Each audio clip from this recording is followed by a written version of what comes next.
En Provida implementamos 3 nuevas soluciones concretas para facilitar tu ahorro. Ingresa a provida.cl y conócelas. Provida, cambiamos para mejorar tu pensión. ¿Sabías que cada vez que prefieres reutilizar 2 botellas retornables de 2 litros estás reduciendo tu huella de carbono en el equivalente a 33 horas de una ampolleta encendida? Por eso los envases retornables, además de ser convenientes, son amigables con el planeta. Esta información se basa en un estudio realizado por Dictuc, Triciclos y Coca-Cola de Chile, que comparó las botellas retornables y desechables de plástico en base a las emisiones de CO2 equivalente durante todo el ciclo de vida de sus envases. Fue realizado con datos obtenidos en Coca-Cola Andina de la región metropolitana y la tasa promedio nacional de reciclaje para plásticos. Hay más información, la puedes encontrar en www.dictuc.cl/coca-cola. Elige retornables y juntos ayudemos a cuidar el medio ambiente. Este es un mensaje de Coca-Cola de Chile. Tenemos todas las miradas y no evadimos ningún tema. Escuchas Combinación Clave por la 92.9. Somos la clave. Decíamos en la presentación, no evadimos ningún tema, es lo que vamos a tratar de hacer con nuestro próximo entrevistado que ya está en el estudio. Se trata del candidato presidencial, el senador Alejandro Guillén. ¿Cómo está, Alejandro? El pichoncito del día.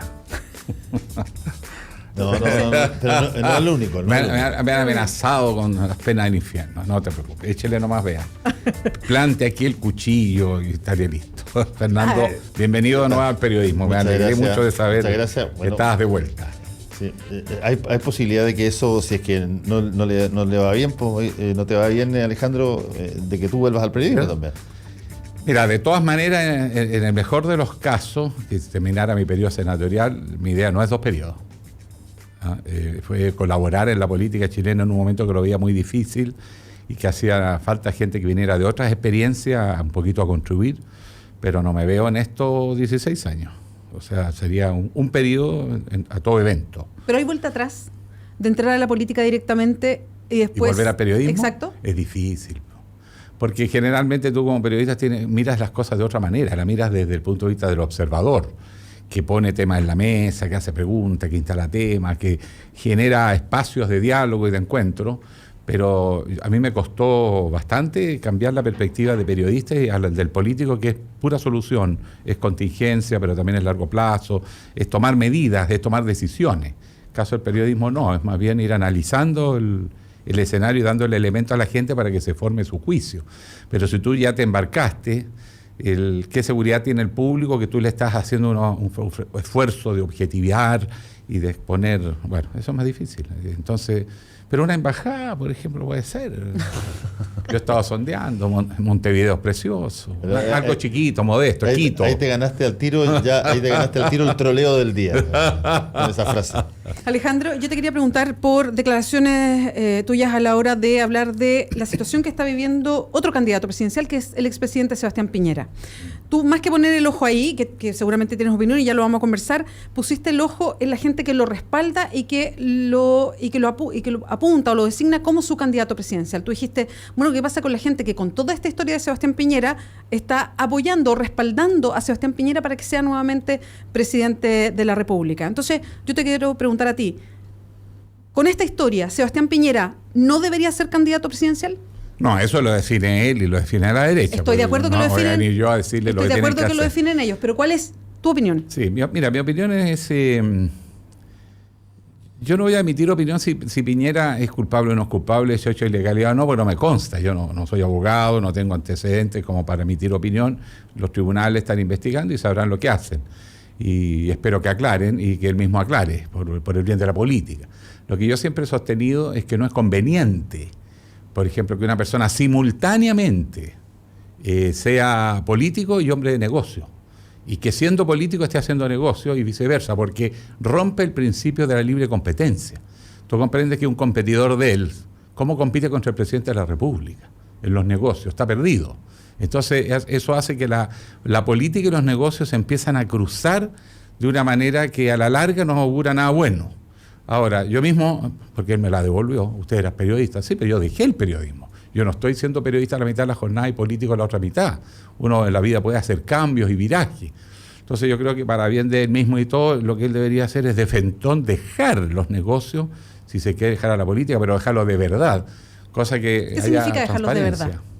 Que no puede estar haciendo negocios. O sea, ¿pero qué es eso? ¿Vender todo lo que tiene? No, pero hacer un fideicomiso real. Si eso lo han hecho en muchas partes del mundo. Lo que pasa es que hay dudas si él respetó ese principio, porque tú comprendes que la ventaja en los negocios es ser presidente. Y además eres uno de los hombres más ricos de tu país. Oye, pero te enriqueces solo, por el solo hecho de que eres presidente. ¿Quién te va a ir a competir? ¿Quién te va a poder negociar cualquier política, cualquier proyecto, cualquier inversión? Es una desventaja para el resto. Y además que el país ha dicho, cosa que yo creo que Chile siempre hemos tenido una cierta doble moral, que quiere transparencia, que quiere separar los negocios de la política, que quiere todo, y sin embargo, en el caso de él es un fenómeno bien extraño, porque la gente tolera eso y no le parece grave. Yo creo que eso es más dramático que si él ha hecho o no acciones que sean irregulares u otro, porque por último es un tema puntual. Es el no sentir que los chilenos de verdad son consistentes cuando reclaman transparencia. Estamos conversando con el candidato presidencial Alejandro Guillé. Alejandro, ya me imagino va a haber varias instancias de evaluar a tus competidores, pero hay puntos que tienen que ver directamente con tu campaña y tienen que ver contigo.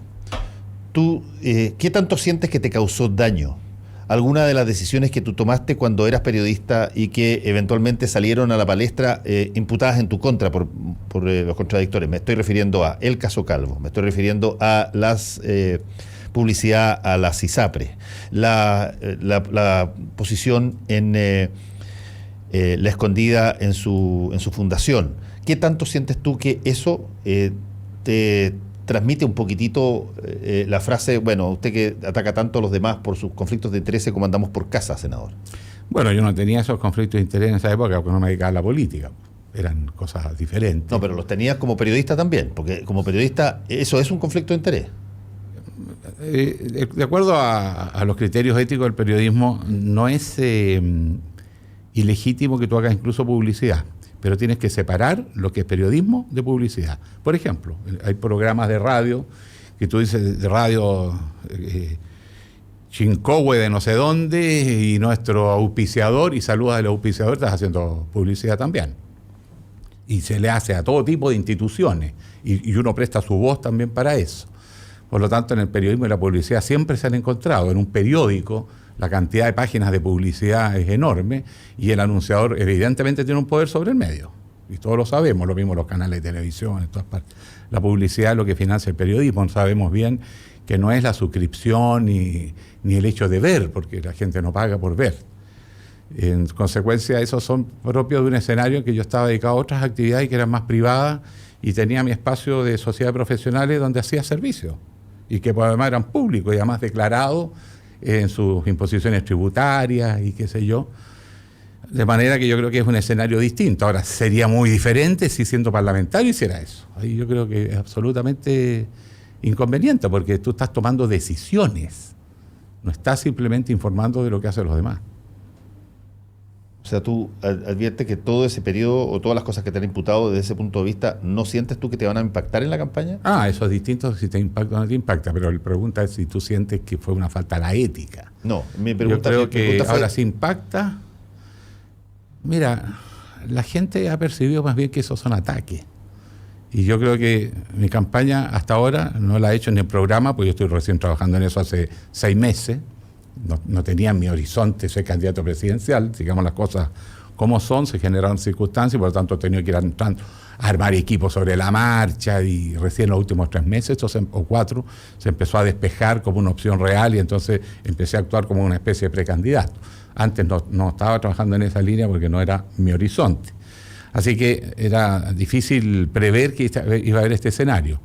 Pero en general las cosas que uno ha hecho en la vida tienen un balance y cuando la gente aprecia el nivel de los ataques, se da cuenta que hay mala intención también. A mí me han dicho que yo soy un hombre abusador porque mi jefe de gabinete tiene buen sueldo porque está casado con mi hija y yo no tengo hija. El Mercurio lo publicó así, yo se lo he aclarado 20 veces, jamás han querido rectificar. Después se ha dicho, atribuyéndome acciones y cosas, no tenía ninguna intención. Yo estuve en el directorio de Escondida, que es una instancia que no tiene que ver con la minera y los negocios de la minera, y que en Antofagasta aplicaba el principio que yo siempre he respaldado, que es la contribución a la región donde operan las faenas, que es el 1% de las utilidades, y que son proyectos que han beneficiado a pequeñas dueñas de casa, jefas de hogar, Perdón, ¿y eso era centros con de sueldo? alumnos. ¿Ah? ¿Eso tenía un sueldo comprometido? No tiene sueldo, pero te pagan un monto por sesión, que en el año será... Una dieta, digamos. Una dieta como 800.000 pesos. Bueno, depende del año en realidad, pero como el equivalente ahora será unos 800.000 pesos, algo así, en 4 sesiones que se hacen durante el año, donde tú apruebas los proyectos. Bueno, te estás tomando en cuenta que tienes que viajar, que muchas veces alojarte. Yo en esa época no vivía en Antofagasta. En fin, tiene sus costos y más o menos sale, digamos, ras. Pero eso era una contribución social. Yo pertenecía a muchas fundaciones que no tenían fin de lucro en sí mismas. Y uno lo que hacía no era para beneficiarse uno, era para el desarrollo de tu región. Y eso mismo me permitió estar al día de lo que pasaba en Antofagasta. Y por lo tanto, cuando decidí postular es porque veía la postergación de mi región, de donde yo soy originario, frente a todo el desarrollo que había y que quedaba cada vez menos. En las buenas épocas del cobre salían como 600 millones de dólares solo por sueldos, digamos, y bonos y todo al personal que ya no vive en la zona. O sea, lo que está quedando en el norte de la minería es nada, comparado con la riqueza que se genera. Entonces, esas cosas a uno le indignan como una persona que vive en su región y que ve que el progreso pasa por el lado tuyo y que no se queda en tu región. Bueno, eso me llevó a hacer participación. Lo mismo World Vision. Perdone que le diga, World Vision trabaja con niños vulnerables, como dicen ahora, de Chile, y tú no estás obteniendo ningún beneficio, y tampoco hice de eso objeto de mis campañas ni ninguna cosa, y por eso no los mencioné, porque me parecía poco ético usufructuar de causas que son tu obligación, que lo sientes de adentro. Ahora, cuando eres candidato, todo te lo vuelven en contra. Todo lo que hayas hecho va a ser tomado. Que usted hizo clase en una universidad privada, que usted dijo tal cosa, en otro contexto y en otras circunstancias.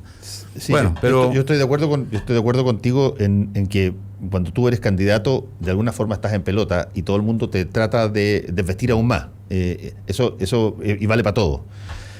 El punto que, por la razón por la que te hice la pregunta, porque para que exista un conflicto de interés, necesariamente tienen que darse dos cosas. Una, que efectivamente haya dos caminos en los cuales estás tú, en dos vías estás para el mismo problema. Por ejemplo, ser parte del directorio de una minera y dar noticias respecto de la minería, incluso dar noticias críticas respecto a eso, ser parte de una publicidad de las ISAPRE y tener que enfrentar a renglón seguido una noticia que tú das sobre una polémica respecto de las ISAPRE. Eso, independientemente del mundo político, de la candidatura, te tiene que generar, me imagino yo, a un periodista, te tiene que generar un ruido, porque de alguna manera tú eres un rostro que comunica todo un trabajo respecto de una determinada materia, donde simultáneamente en el llamado a comerciales aparece tu spot valorando aquello que está en discusión pública, en una polémica,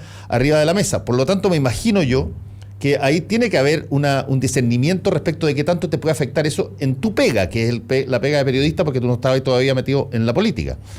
Pero no cabe la menor duda que es un área delicada. Esa no es un área que está dejada al libre arbitrio del profesional en todas partes del mundo. Hay áreas donde tú, normas éticas en medios de comunicación en otros países donde eso sería imposible de hacer. El hecho que nosotros, por ejemplo, con la BEA leamos menciones, yo creo que es un riesgo. Yo creo que apunta a un riesgo. Efectivamente, se ha establecido en la radio de que uno lee las menciones de sus avisadores. Yo durante mucho tiempo peleé contra eso y al final dije, bueno, parece que este es el estándar, ok. Lo único que yo... más aún, si no lo haces, no te contratas. En una de esas. Porque no tienes cómo financiar tu propio contrato. En una de esas. Pero lo que yo sí creo que es obligatorio es que todo el mundo sepa de que tú haces la mención.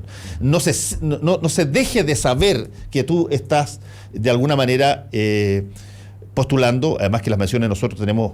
y eso los avisadores lo saben y son súper generosos en eso, tenemos la posibilidad de modificarlas en caso que encontremos que ellas no van dentro del espíritu de un buen comunicado, pero nadie duda que nosotros lo estamos haciendo por alguna cosa porque todo el mundo lo sabe. El problema de los conflictos de interés en términos de la política es que muchas veces, yo hoy día tienes un parlamento completo, no tienes idea exactamente de cuáles son los intereses si es que no se comunican, no se transparentan, no se dicen, y por lo tanto hay un juego arriesgado en eso. Lo tuyo es pasado, pero evidentemente tú sabías que te lo iban a sacar porque era riesgoso y es una cosa polémica. Bueno, evidente, cuando uno tiene una sociedad profesional y está declarado y presta servicio y rinde impuestos, y además todas las cosas que uno hace eran públicas, habría sido grave que yo hubiese sido asesor de las ISAPRE siendo periodista, porque ahí nadie sabría que yo hacía. Lo otro fue una imprudencia. Pero en el caso de lo que habría sido reprochable es que yo diera noticia y en paralelo fuera asesor de una empresa u otro. Eso sí es absolutamente incompatible. En consecuencia, yo creo que las cosas se van a interpretar en política siempre de una manera de que la van a ver tus enemigos como una manera de descalificarte. Y eso, como te digo, hasta las cosas buenas que hice en mi vida, que en esa época todas me las elogiaron, hoy día se transforman en desventaja. Bienvenido a la política. Claro, ya se llama política real. Alejandro, quiero tomar y seguir en la línea de lo que estaba preguntando Fernando, y me quiero referir al caso del juez Calvo, que terminó con gente de Chilevisión, entre ellos tú procesados, en fin, fue un proceso judicial largo. Mi pregunta es, hoy día, si siguieras en el periodismo, ¿habrías tomado las mismas decisiones que tomaste en el juez Calvo, en el caso del juez Calvo? Bueno, lo que pasa es que cuando uno toma decisiones en periodismo las toma en el aquí, en el ahora, en un contexto. Estoy de acuerdo. Porque lo otro es una pero si se abstracción. repitiera el contexto.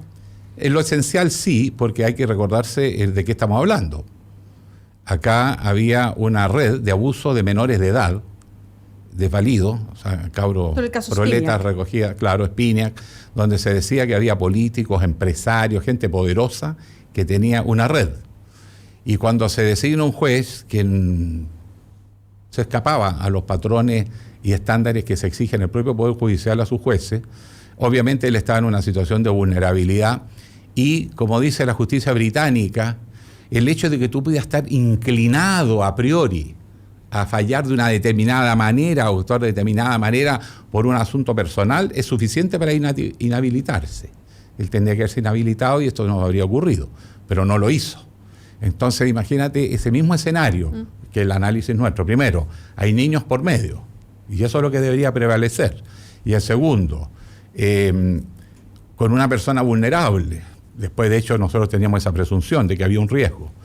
El Mercurio Valparaíso es el primero que publica, además, después de eso, de estas reuniones con Pablo Longueira y otros políticos más en un hotel al margen del tribunal hablando del caso. O sea, ya habían comportamientos posteriores que confirmaron lo que nosotros sospechábamos. Obligaba a asumir las necesarias decisiones en el contexto de lo que tú manejas. Y esas decisiones que tú manejas, perdona, ocultas, pero es que no están. Tú como periodista tomas decisiones en función de lo que está ocurriendo y los antecedentes que maneja. No es el abogado que toma una decisión después de estudiar 10 meses un caso y con todos los elementos sobre la mesa. Y yo creo que en ese contexto fue una decisión correcta. ¿Y tú la repetirías si el contexto se repitiera? Si yo fuera periodista, sí, y hay una red de corrupción que está abusando de menores y hay gente importante que está participando de eso, y el juez que investiga tiene un comportamiento que lo hace proclive a tener un comportamiento distinto al que tendría un juez que no está involucrado en ciertas conductas que en su propia institución están definidas y sancionadas, pero perdón, tendría que hacerlo. Pues. ¿Estas conductas qué eran? ¿Que era homosexual? No, pero concurría a lugares que no es propio de un juez de la República. Imagínate al revés, pues. Yo, senador de la República, me ven recorriendo estos lugares. En los años 20 o los años 30 me aplaudirían. El León de Tarapacá sería el mejor ejemplo. Pero hoy día no, pues, son otros los estándares. La gente no espera que uno haga esas cosas. Más si vas a fallar sobre la vida de otras personas. No sé si me doy cuenta, pero el juez es una persona que está en la más delicada de las situaciones. Está decidiendo sobre la vida de otras personas y su deber es proteger a los niños y no exponerse. Sí, yo reconozco que en este tema del caso Calvo, porque dicho sea de paso, el Chilevisión, que era el canal que nos cobijaba a ambos en esa época, durante el régimen de Jaime Aguirre, y yo imagino que eso va a seguir durante el régimen del actual presidente ejecutivo, tenía una política de ser sumamente transparente, un poco como es aquí en la radio, tenía una política de ser sumamente transparente para discutir dentro del canal temas que muchas veces eran polémicos. Dos personas del departamento de prensa en ese entonces, Juan Cristóbal Guarelo y yo, dimos opiniones contrarias a lo que se había hecho en el caso Calvo, públicamente. Y el punto, un poco para ir donde estaba yendo la BEA, mi punto es que se hizo una relación automática, lineal, entre una persona que eventualmente podía ser homosexual o podía acudir a estos saunas gay y la posibilidad de que fallara desde una forma no idónea. Bueno, en el caso de Pinochet, recuérdate que en Londres se nombró primero un juez que fue objetado porque no sé cuántos años antes había escrito un artículo sobre derechos humanos y se estimó que eso era inhabilitante porque podría estar inclinado a una posición pro derechos humanos y sancionar a Pinochet por los antecedentes que tenía en materia de derechos humanos. Así lo hace la justicia, así debe ser. Oye, si están decidiendo, aquí se trata de niños finalmente. Sí, y nadie estaba preocupado de los niños al final. Estaban preocupados de qué políticos están, y entonces según los políticos era el apoyo de un sector político del país o de medios de comunicación que se pensaran alinear en función de los intereses que quedaron expuestos en el juego. Pero a nadie se estaba acordando al final de los niños, pues. Y fue esa la decisión que nos llevó a nosotros a hacer la apuesta, de que había que hacerlo, por cierto, fue discutido dentro. No fue una decisión unilateral de nadie, y se discutió, cada uno opinó, y en las instancias editoriales, antes de dar la noticia, se discutió entre varios, y prevaleció el criterio que había que proteger a los niños, porque así se vio en esas circunstancias. Sí, yo tuve una visión distinta, la tengo todavía, pero no cabe la menor duda que hay distintas posiciones al respecto. A mí no me gusta emboscar a alguien con una cámara escondida, haciendo suponer que una potencial orientación sexual obliga a que esa persona no sea imparcial. Bajo esa lógica, los tribunales, que tienen a mujeres, cuando la mujer es la víctima, uno tendría que dudar sobre su idoneidad para poder definir... pero el juez reconoció que estaba inhabilitado. Él lo dice en la cuña que nosotros grabamos. Nosotros no hicimos un historial sexual del juez, o fue el cuaderno de remoción de la Corte Suprema. Lo que nosotros dijimos es que el juez estaba inhabilitado. Y el juez dice, en esa cuña de 20 segundos, imagínate cómo siento, estoy presionado, me siento inhabilitado. Él lo reconoce y me lo reconoce a mí. Y cuando yo hablo con él me dice, yo he cometido faltas, pero no he cometido crímenes, no me he metido con menores de edad, pero he renunciado al caso y me autorizó a que se publicara. Y esa es la razón por que me eximió la justicia. Él autorizó y testigo es colega periodista. En esa época relacionado al público y juez de la República, Miguel González Pino. Entonces, bueno, ¿qué haces tú? Yo creo, yo te puedo dar 2 o 3 cosas que uno hubiese podido hacer, pero no se hicieron. El punto es sobre aquellas cosas que tienen que ver con los hechos. Yo tengo la impresión, y podemos discutirlo hasta la saciedad, yo tengo la impresión que esa manera de abordar el tema, pero pegaba en el palo, si es que era antiética periodísticamente. Porque tú emboscaste a alguien, lo ocultaste, venía una persona que sabía todo esto, y todo el objetivo de la persona, estoy hablando de la persona que llega a televisión para acusar a Calvo, todo el objetivo de esa persona es tratar de señalar, de hacer una ligación mecánica entre el hecho de que él potencialmente pudiera ser homosexual y tratar casos de homosexuales. Eso lo inhabilitaba de cuajo.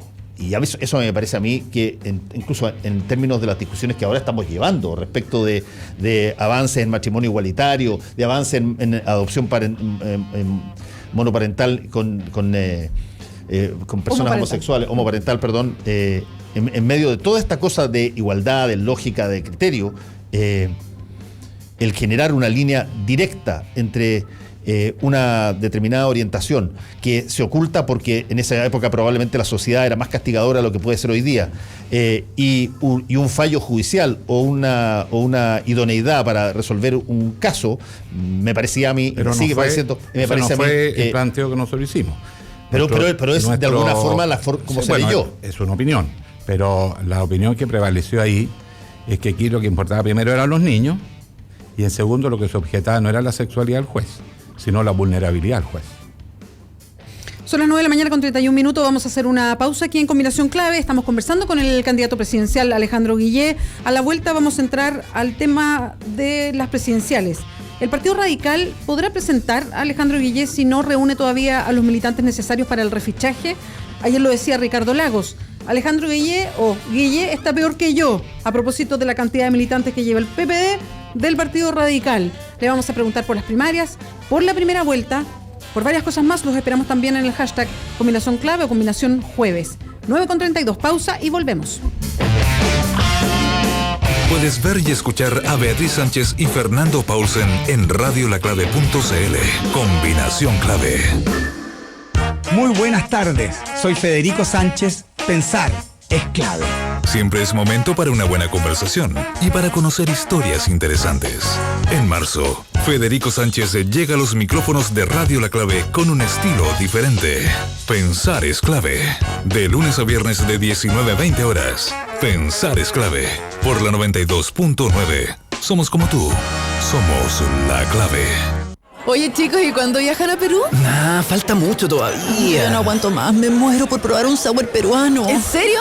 Esperen, les tengo un secreto. A ver. Aquí está, secreto peruano sour. Oye, qué rico se ve eso, a ver. Mira la espuma, se pasó. Exquisito, me siento como en Perú. Este sí que es un buen secreto. Secreto peruano sour, un sour tan rico que parece hecho en un restaurante. Secreto peruano sour, el verdadero sour peruano. Bienvenido a Perú. En el corazón de Providencia y a pasos del metro, Hotel Nogales and Convention Center. Un servicio de primer nivel con estacionamiento, Wi-Fi y desayuno incluido. En Hotel Nogales ponemos a su disposición nuestro centro de eventos con salones con capacidad hasta 400 personas. Reserve su estadía en hotelnogales.cl o a nuestro teléfono 223-356958. Hotelnogales.cl. Lo hacemos simple para usted. Ser uno mismo, consciente, sin ataduras, solo vivir. Eso es Marley Coffee. Un café 100% orgánico, preparado con granos seleccionados y escogidos desde las maravillosas montañas azules de Jamaica. Tómate un café y vive esta experiencia en sabor y aroma que te ofrece un Marley Coffee. Ahora también en su versión Marley's One Drop, para disfrutar el mejor café frío sin perder lo mejor de Marley Coffee. Disfrútalo al ritmo de la música. Marley Coffee. Stir it up. En Provida nuestro compromiso es cambiar para que juntos mejoremos tu pensión. Por eso implementamos 3 soluciones concretas para facilitar tu ahorro. Bajamos la comisión del ahorro voluntario a 0,2% anual, el valor más bajo del mercado. También bajamos la comisión mensual de tu cotización obligatoria a 1,45%. Además, te mantenemos mejor informado con notificaciones que te avisan del pago mensual de tus cotizaciones y más. Provida, una compañía MetLife. La baja de las comisiones será efectiva a partir de las cotizaciones de mayo de 2017. En el caso de APB, aplica solo para afiliados de Provida. Infórmate más en provida.cl. Decimos las cosas como son. Escuchas Combinación Clave por la 92.9. ¿Sabía que cada vez que prefiere reutilizar 2 botellas retornables de 2 litros está reduciendo su huella de carbono en el equivalente a 162 horas de carga de teléfono móvil? Por eso los envases retornables, además de ser convenientes, son amigables con el planeta. Esta información se basa en un estudio realizado por Dictuc, Triciclos y Coca-Cola de Chile, que comparó las botellas retornables y desechables de plástico en base a las emisiones de CO2 equivalente durante todo el ciclo de vida de sus envases. Fue realizado con datos obtenidos en Coca-Cola Andina de la región metropolitana y la tasa promedio nacional de reciclaje para plásticos. Más información la puede encontrar en www.dictuc.cl/coca-cola. Elija retornables y juntos se puede ayudar a cuidar el medio ambiente. Este es un mensaje de Coca-Cola de Chile. Que no somos ideológicamente falsos. Escuchas Combinación Clave por la 92.9. Somos La Clave. 9 de la mañana con 35 minutos. Seguimos conversando con el candidato presidencial Alejandro Guillé. Llegan muchas preguntas y apuntes en el Twitter, ya los vamos a estar leyendo, así que vamos a ir rapidito, más rapidito ahora para alcanzar a tocar más temas. Lo primero, en un titular grande, en la segunda decía, hace 2 días, se estancó Guillé, a propósito de la última encuesta que no solo mostraba efectivamente que llegaba a un punto, sino que incluso descendía algunos puntos. Adimark, por otro lado, Cadem, ¿se estanca Guillé en las encuestas? No sé, yo no tengo encuestas propias. Todas las encuestas que se hacen en Chile, creo que una excepción, son todas uso político. Te ponen nombre, te sacan nombre, te suben candidatos, cambian la formación política. ¿hay intencionalidad en las encuestas? Absolutamente. Las encuestas en Chile son instrumentos de la política. Cuando el candidato no va bien, que están respaldando las encuestas, se posterga, se cambian los criterios de hacer las preguntas, se cambian los cruces y se muestra lo que se quiere mostrar porque son instrumentos de propaganda. Por lo tanto, si tú te vas a basar en la encuesta, vas a caer en el juego de quienes manipulan las encuestas para hacer política. Ahora, las encuestas igual te favorecieron. De todas maneras, más de lo que uno quisiera, de pronto. Yo creo que el tema es que en Chile no hay transparencia en el tema de las encuestas porque no son encuestas profesionales como en Estados Unidos que miden pero con precisión, sino que son encuestas hechas con objetivo de ser parte de la política. Si tú te vas a desmoralizar por lo tanto por eso, estás perdido nomás. Ahora sí siento yo en la piel, porque yo tengo más intuición, que no fue un buen verano para el oficialismo. El manejo del incendio, sobre todo al comienzo, o este cuadro de desorientación que pareciera haber en la coalición gobernante y su desencuentro con el gobierno, evidentemente que no marcan un buen momento. Una vez que se ordene todo el cuadro, yo creo que esto debería empezar a mejorar. Alejandro, ha surgido, como casi como un concepto ancla, esta idea de que tú no tienes ideas. De que tú no tienes proposiciones para distintas cosas, de que respecto de las AFP no has presentado un plan completo respecto de qué hacer con las AFP, o de las ISAPRE un plan completo de qué hacer con las ISAPRE. Y eso ¿Hay alguien que lo haya presentado todo esto? No, mi pregunta, sí, espérate. Primero pregunto, porque a mí me exigían, cuando yo ni siquiera era candidato, pero Guillén no tiene programa. Bueno, pues sí, no es candidato. Yo soy candidato formalmente desde enero, e informalmente desde diciembre, cuando accedí a decir, bueno, ya voy. Ya, pero ¿qué elementos, Alejandro, qué elementos de evaluación crees tú que la ciudadanía debe tener para que tú, si quieres, llegues a ser candidato, si es que no vas a poder presentar alguna de tus ideas, sino que hasta que sea posteriormente de Bueno, primero, ¿cómo se ha hecho tradicionalmente? Lo que está discutiéndose en este momento en política en Chile no es el programa, es las listas parlamentarias, que es lo que le interesa a los partidos. Punto 1. El programa lo que van a hacer es mandárselo a un grupo especialista que redacten un documento que una vez conocido nadie va a preguntar más sobre él. Pero en el caso mío lo han usado como una especie de elemento, es decir, no sabemos quién es Guillén. Perdóname, yo llevo 25 años en los medios de comunicación comentando todos los días, todas las semanas, en radio y en televisión, mis opiniones del humano y lo divino, así que nadie puede decir que no conocen mis opiniones, pueden estar en desacuerdo. Pero mira la paradoja, dicen, Guillén no tiene ideas, Guillén es populista. ¿Qué significa populista? Que propone ideas que son imposibles de cumplir, ¿no es cierto? Que son para congraciarse con la gente. Bueno, ¿cómo puedes ser populista si no has dado tus ideas? O sea, es contradictoria la crítica que se hace. Segundo, yo vengo trabajando con mucha gente, muy transversal, gente que milita en partidos y que hay de todos los partidos, a ser sincero, y muchos independientes en las propuestas programáticas. Y yo he dicho que como la palabra de un candidato presidencial puede significar millones del PIB, he sido tremendamente prudente en las cosas que voy a decir en el momento y con la argumentación que corresponda. Ahora, se ha hecho un trabajo de mucha gente, especialista en distintos temas. He hecho viajes, me he reunido con gente de distintos continentes para ver cómo se está viendo la evolución del mundo, por decirlo así, dónde están las oportunidades de negocio de Chile, dónde hay que poner el énfasis en las políticas públicas. Hay más consenso de lo que parece, dicho sea de paso, para tranquilidad de todos. Y vamos a hacer propuestas que son bastante razonables. Ahora, si quieren entrar a algún tema, sondéenme, porque los periodistas dicen, usted no tiene idea, pero yo cada vez que les digo, bien, pues, ¿de qué quieren discutir? No, la Mariana Elwin, que Cuba, que Lagos dijo, que en Sur... Oye, pero contenido, vengo de China, a nadie le interesó. Alejandro, vamos a entrar en esos temas. Eso de las ideas es parte de sí, pero lo de las ideas es más parte de la estrategia de descalificación que un sincero deseo de discutir ideas, porque nadie me ha invitado, ningún medio de comunicación, a hablar de alguna idea específica. Sistema previsional, si quieren conversamos, sistema de salud, también lo podemos conversar, la política del cobre, la política energética, la política de relaciones internacionales, la reforma educacional, todo esto lo estamos trabajando y yo sí tengo ideas. Alejandro, vamos a alguna de ellas. Vamos a alguna, pero solo quiero preguntar algo antes en relación a esto que se establecía, que es un candidato que no conocemos, sus ideas, en fin, y hay otro tema que se instala, dice, pretende anunciarse como un candidato ciudadano que viene de la ciudadanía, desconociendo que es un político. Entonces yo quiero saber, ¿qué es Alejandro Guillén? ¿Efectivamente un candidato que se siente ciudadano o es un candidato que efectivamente está respaldado por el Partido Radical hoy día y que es un candidato dentro de los márgenes de la nueva mayoría, con toda la gente que hoy día está dentro de la nueva mayoría? Mira, acá pasa la cosa más insólita del mundo, ¿eh? Se irritan porque yo digo que yo vengo de la ciudadanía más que de la política. ¿Quiénes se irritan? Y los de la nueva mayoría. Y me dicen, pero si tú eres igual que nosotros.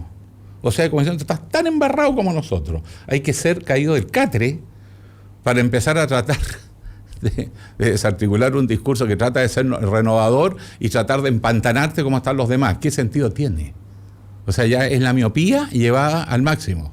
Si tú lo que necesitas hoy día en Chile es asumir que Chile agotó una etapa de su desarrollo y que necesita un salto cualitativo en la manera de hacer políticas públicas. Mira, un ejemplo nomás, y eso es una de las cosas que nosotros estamos haciendo en el programa.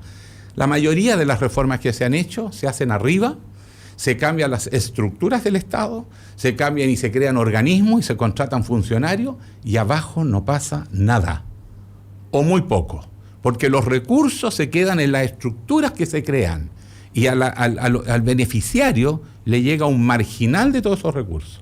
¿Y qué tal si hacemos las cosas al revés? La reforma de la educación la empezamos con el colegio.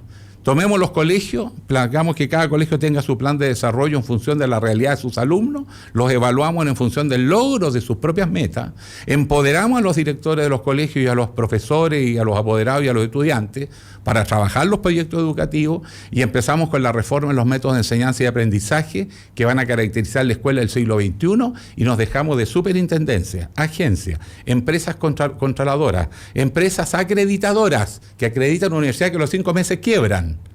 Y se gastan la plata, pero por millones. Lo que se ha metido en educación en Chile son millones de millones. No llegan al colegio, no llegan al profesor, ni llegan al alumno. Explíquenme. ¿Pero ese es un problema de políticas públicas o de la gente que está desarrollando esto? Porque mi pregunta es, ¿Alejandro Guillé va a gobernar con otra gente o con los mismos que hoy día están en la nueva mayoría? Con todos los chilenos, tú invocas a todos. Yo siempre he dicho, yo voy a buscar consenso de todos los sectores. Ya, pero eso es una frase bonita, porque básicamente uno termina en un gobierno de coalición citando a un grupo determinado de la democracia cristiana, a un grupo determinado del PPD, a un grupo eso ha pasado, sí. Pasa también cuando gobernó Sebastián Piñera, que tenía que tener un grupo de la UDI, que tenía que tener un grupo de Renovación Nacional. Cuando se gobierna en coalición, por mucho que uno diga frases que son súper bonitas, convoco a los mejores, la verdad es que la coalición instala una forma de gobernar y mover esa maquinaria y cambiarla es muy difícil. Por eso pregunto, ¿son había dicho con que la misma nueva mayoría? Había dicho que la política sea fácil, pero si la nueva mayoría no entiende que tiene que renovarse y ampliarse y convocar a otros sectores y que las retroexcavadoras no funcionan, entonces le va a ir mal. Pero yo tengo que jugar una chance ganadora. La chance ganadora es, Chile requiere hacer grandes reformas, la tiene que hacer entre todos los chilenos, tiene que beneficiar a todos los chilenos y requiere salir de tanta reforma superestructural y ir al beneficiario. Empieza por la reforma, la descentralización del país, traspásale facultades a los municipios y a los gobiernos regionales para asignar los recursos en terreno. Nadie mejor que un alcalde o un intendente elegido por voto popular o un core conoce los problemas de su región. No hay ningún funcionario del gobierno central en Santiago que conozca cada región mejor que la gente de la región. Traspasémosle poder y mejoremos las gestiones de los gobiernos locales y generemos competencia, porque efectivamente hay regiones que tienen mucho personal profesional competente, pero hay otras que no. Hagámoslo gradual, hagámoslo en forma prudente, pero hagamos reformas profundas y cambiemos esta lógica jerárquica de que todo se decide en Santiago entre pocas personas que toman todas las decisiones y reformas que se quedan en la superestructura y que no llegan a los beneficiarios. Al profesor tienes que transformarlo en protagonista de la reforma educacional o va a ser un fracaso la reforma educacional. Transforma a los apoderados, a los alumnos, así se crean las buenas escuelas del siglo XXI. Es la experiencia de los países más desarrollados que nosotros. Alejandro, en el tema particular que tú estás mencionando, que tiene que ver con la descentralización, hay casi una suerte de camino recorrido casi predeterminado. Los candidatos presidenciales en general, cuando hablan sobre el tema de la descentralización, mayoritariamente usan el concepto con simpatía. Sí, queremos descentralizar, no queremos que esto se concentre en Santiago, hasta que ganan. Y cuando ganan se dan cuenta de todo el poder que el presidente tiene, se dan cuenta de todo el poder de que Santiago tiene, y no se hace ni un paso más para intentar descentralizar, porque es restarse poder. Claro. ¿Qué cosas, por ejemplo, estarías tú dispuesta a hacer para quitarle poder a la presidencia? ¿Tú estarías dispuesto, por ejemplo, a cambiar el sistema por un sistema semipresidencial, un sistema parlamentario, por un sistema que le quite un poco al presidente el poder? Parlamentario parlamentario no, porque el problema regional. Sí, parlamentario no, porque eso es un tema que en Chile no ha dado resultados, pero sí semipresidencial. El Congreso tiene muy pocas facultades y el presidente de la República, por él pasa todo. No es posible que un país lo gobierne, en el fondo, un presidente autoritario. La Constitución chilena es una de las más autoritarias de las constituciones democráticas del mundo, para ponerle el título de democrática como un gesto, ¿no? Que por lo demás es discutible. Yo soy partidario de delegar poder. Yo no tengo un complejo, porque yo no tengo pensado estar toda mi vida en el poder y designando al intendente y al CEREMI y todo. Lo que yo le he pedido al gobierno es que haga equilibrio para mantener la unidad de la coalición. Y esas son las únicas veces que reclamé en Santiago por la manera como se estaban nombrando cargos en mi región. Oye, equilibren la mesa. Porque se estaban generando caciquismo y cosas por el estilo. Bueno, algunos ministros estaban involucrados en esas mismas redes, entonces obviamente lo miraban con molestia cuando yo venía a Santiago a decirle, oye, esta cuestión no está funcionando bien. O como cuando Rodrigo Peñalillo le dije, vas muy rápido. Tienes que consensuar más las reformas. No, tenemos solo 4 años, pero en realidad son 2, porque después viene la campaña, viene la elección. Bueno, ahí están los resultados, pues. Entonces tú no puedes concentrar todo el poder en el presidente de la República. Si las regiones tienen gente competente, capaz, y le das un sentido. Mira, cada región, uno ve a diario las soluciones que podría haber en Antofagasta para reactivar Antofagasta, pero cuando vengo a hablar con el ministro del Interior, 6 reuniones seguidas donde no hay un avance, porque no tienen interés en soltar, como tú dices, el poder. Pero si no lo cambia, el país no se va a desarrollar. Chile no va a ser un país desarrollado si sigue siendo un país centralizado. Si es que hay un lugar donde está lo que podríamos llamar el símbolo del poder, es en la relación entre la política y la economía. No cabe la menor duda que los presidentes o candidatos a presidentes de la República tienen que tomar en cuenta qué tanto están dispuestos a hacer venia al sistema económico que impera, qué tanto están dispuestos a hacer cambio en ese sistema. El tema de las AFP, por ejemplo, Alejandro, que hoy día está puesto en términos rotundos arriba de la mesa, porque el lechero no más AFP es un absoluto. ¿Cómo ves tú esa lógica? ¿Tú estás en contra o a favor del sistema AFP chileno actual? Bueno, yo escuchaba gente que decía no más AFP, pero el 10% que van a poner los empresarios y el Estado va a mi cuenta individual. Lo escuché. Y hemos sondeado, hemos conversado con los partidos políticos, porque tienen equipos técnicos, unos están funcionando mejor que otros, hemos conversado con especialistas, no hay consenso en la materia, pero en la fórmula que encuentran más consenso, es decir, el 5% más el 5% que pondrían los empresarios y el Estado va a un fondo que se administra como una suerte de banco central, por decirlo, autónomo, que maneje esos fondos con un criterio de solidaridad. O sea, todos reciben, pero se enfatiza en 2 niveles. 1, ayudar más a las mujeres, porque a igual trabajo no hay igual salario, por lo tanto hay una discriminación cultural y política en contra de la mujer, y por lo tanto tú tienes ahí un margen para hacer un poquito más de igualación en las pensiones, porque los hombres jubilados son pobres, pero las mujeres jubiladas son aún más pobres. Ojo con eso. Y en segundo, a tratar de asegurar pisos mínimos que nos permita avanzar en la medida que también la economía crece, porque hay otras variables aquí que influyen, no es solo el fondo previsional. Necesitas una economía creciendo, aumentar la productividad de la fuerza de trabajo, etcétera, mejorar los mecanismos de negociación en el mercado laboral, que son otras condiciones para esto, pero tú tienes que llegar a que por lo menos lleguemos al sueldo mínimo en las pensiones en Chile. Eso por lo menos debe ser un objetivo ético y político del país. Ahora, entonces ese 10% tiene que ir con ese fondo. Segundo, el sistema AFP ha permitido formar lo que se llama el mercado de capitales. El verdadero objetivo en los años 80, cuando se inventa este sistema, es porque nos obligaron a todos a hacer un ahorro forzoso para acumular recursos y poder generar un proceso de inversión. O sea, un mercado de capitales, que administran muy pocos, porque tú eres el dueño de la plata en teoría, pero hacen lo que quieren con tu plata y tú lo único que puedes hacer es cambiarte de fondo, pero eso fue una decisión muy posterior. Al comienzo tú no tienes nada que hacer con tu plata, por lo tanto no eres el dueño. Hay otros que se hacen dueños de tu plata y la administran. Entonces eso hay que modificarlo. Yo no creo que haya que necesariamente suprimir, pero tú tienes que cambiar muy fundamentalmente el sistema de AFP. Entonces tiene 2 palancas, o 3. Tienes el fondo solidario para la gente que no tiene cotización, que es una solución distinta. Pero los que han tenido algún tipo de cotización, estableciendo cierto piso, más o menos a partir del cual tú le generas el sistema AFP con modificaciones importantes y el sistema de este fondo con gestión solidaria, y por lo tanto armas un sistema con 2 patas. Eso ya te empieza a nivelar la cancha y no te distorsiona por ahora el funcionamiento del mercado de capitales, porque también... Perdona, Fernando. ¿No hay posibilidad, no está en su programa o en tu programa discusión sobre un sistema de reparto? Bueno, la gente que lo ha analizado no, porque los chilenos hoy han cambiado. La mayoría de los chilenos no quiere que le metan mano en su plata.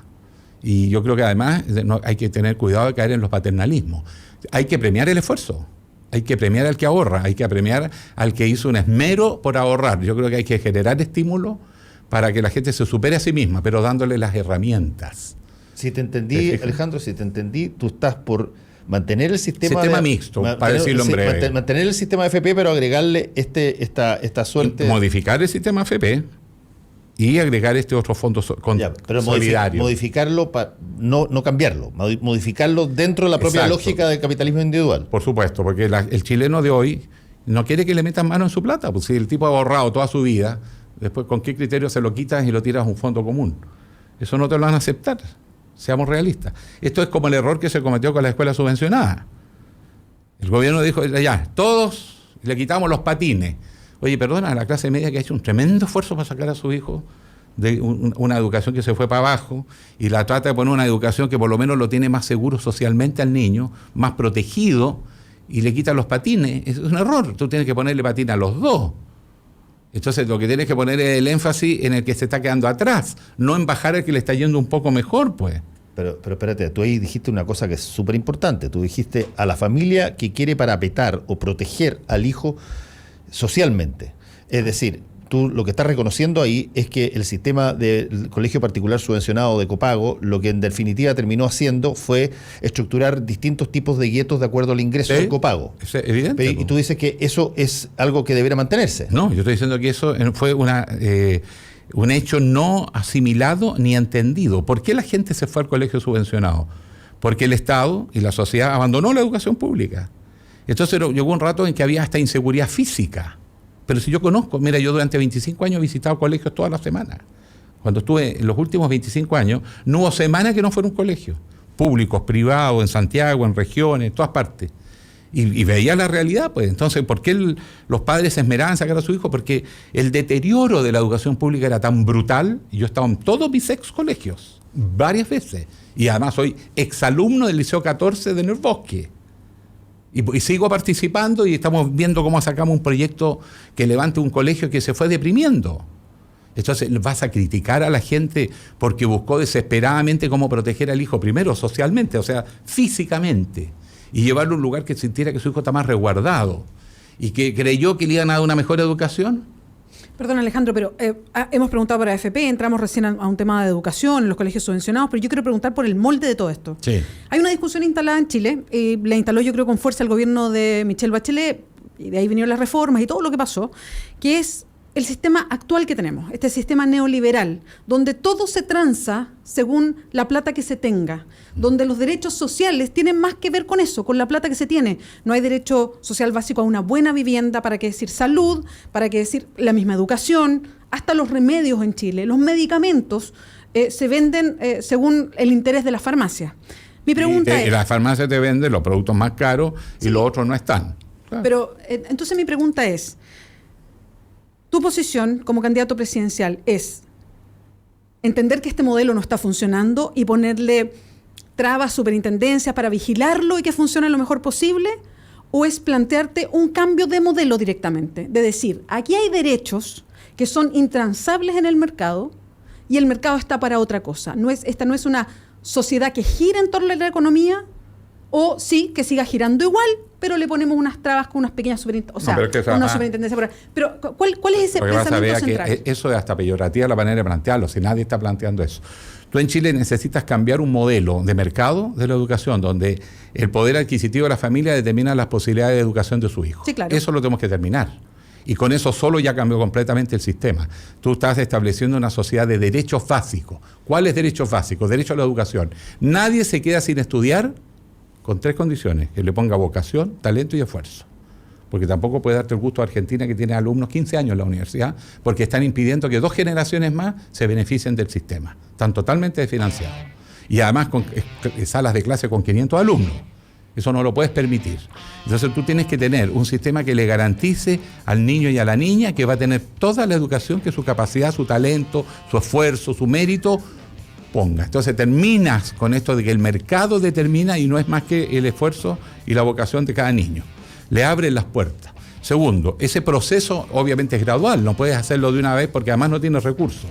Lo que la derecha hizo inteligentemente, pero siniestramente también, fue bloquear la reforma por la vía de exigir el mismo derecho automáticamente a todos los alumnos, y eso no hay financiamiento posible.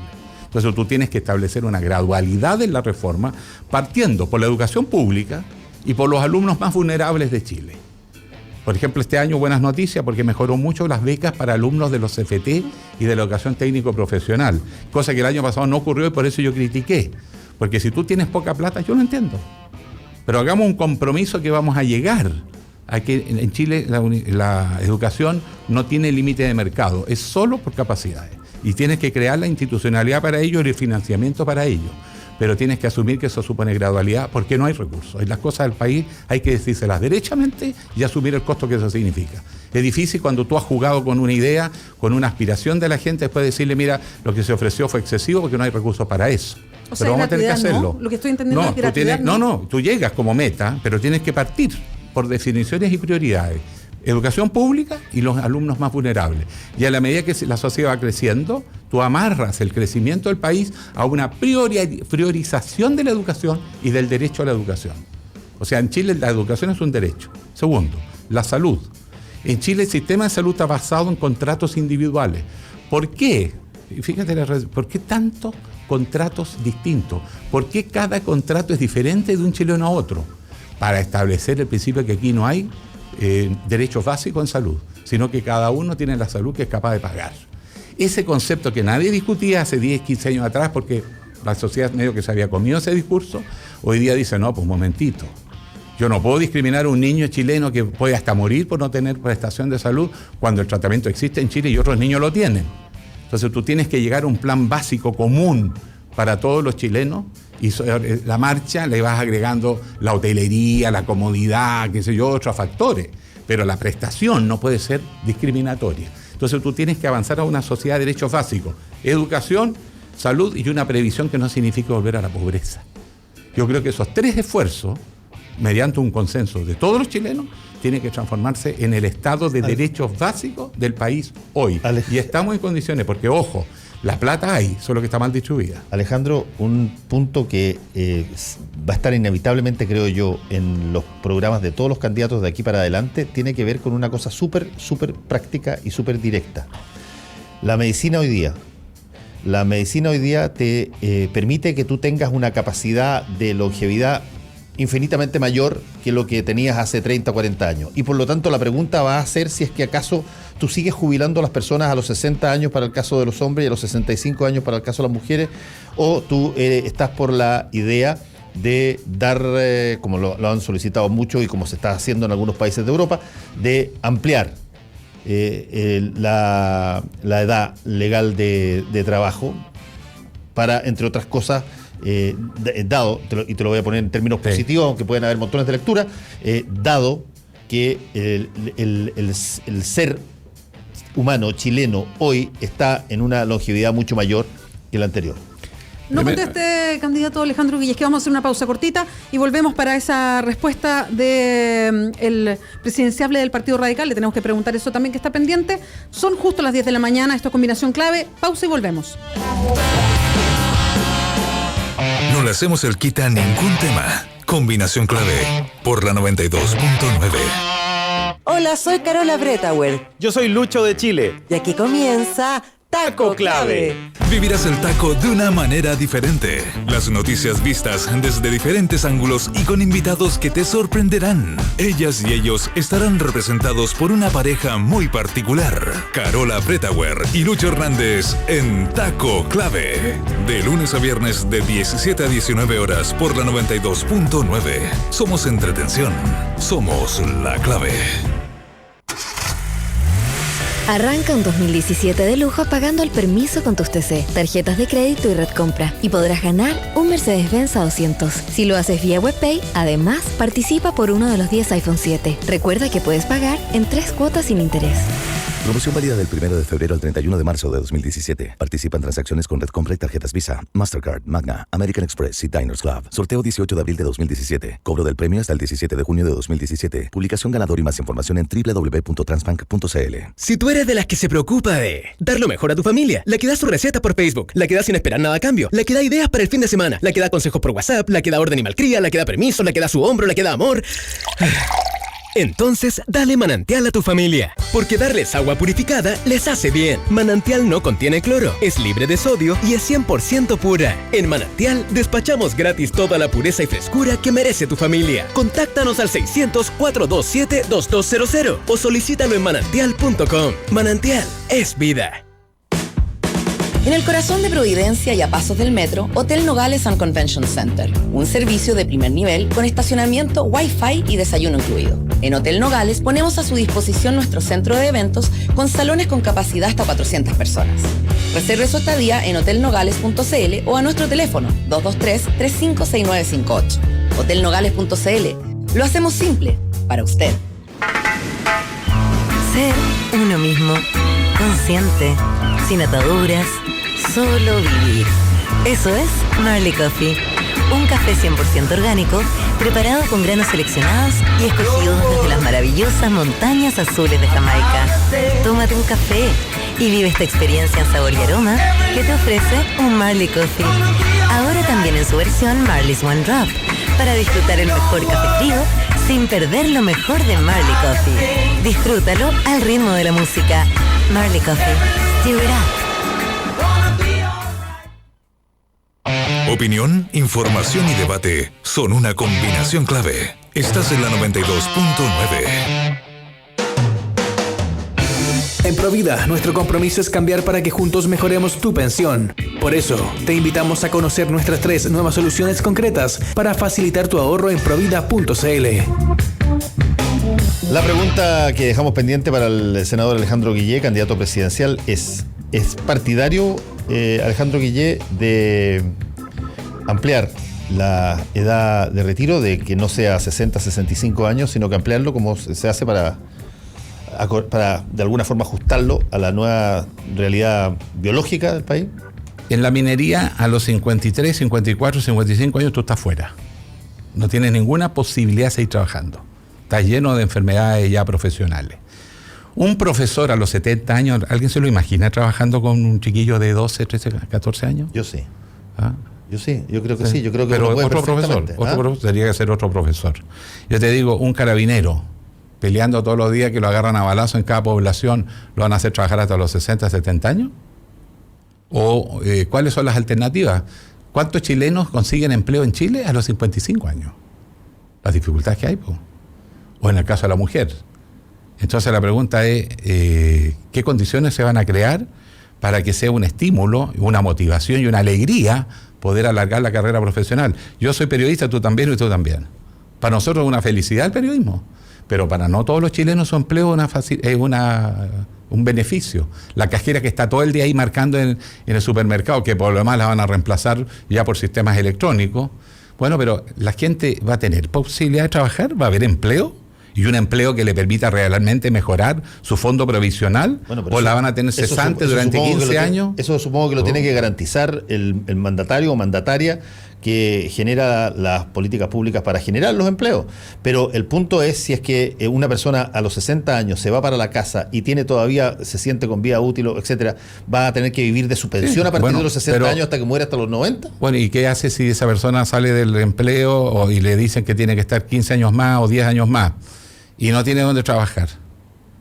¿No es mejor para ella tener su poquita plata, pero tener algo en la mano, que estar esperando 10 años para tener su previsión? Que podría, en una de esas, podría haber una suerte no lo planteo como una manera de discutir contigo, a lo que estoy diciendo. Puede haber una renuncia voluntaria, claro. Una renuncia voluntaria cuando una persona lo determine, si es que acaso no consigue empleo. Pero lo que me parece a mí difícil de ignorar es que tú efectivamente, cuando creaste los sistemas, todos los sistemas de pensiones del mundo, los creaste mirando un tipo de expectativa de vida que hoy día ha aumentado montones y que sin embargo no se ajusta. Pero el mercado laboral chileno no evoluciona.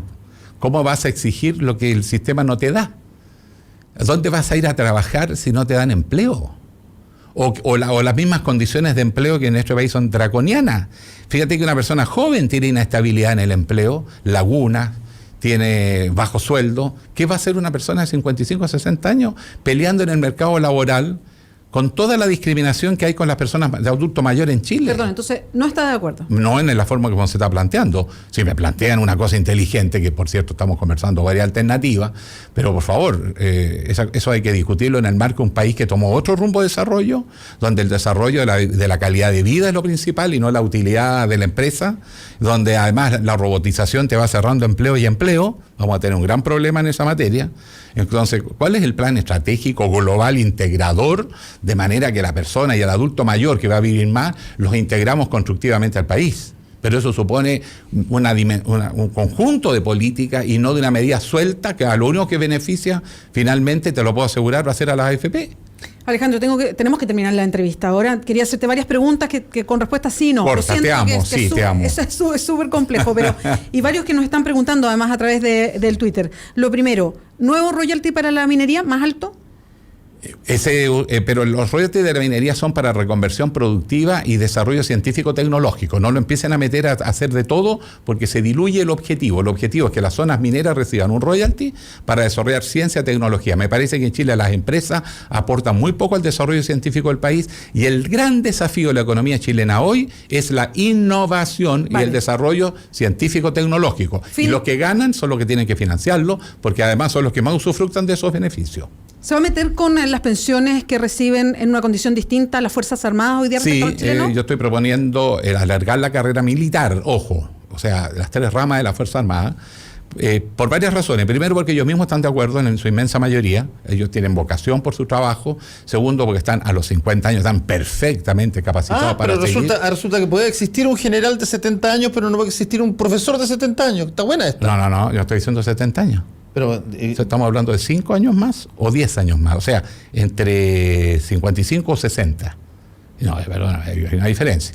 Y segundo, porque tú no puedes estarme diciendo entonces al profesor 70 y el militar sigue en 50. Pues no, está bien. Además que hay, ojo, perdón, ¿solo alargar o también modificar el sistema de pensiones?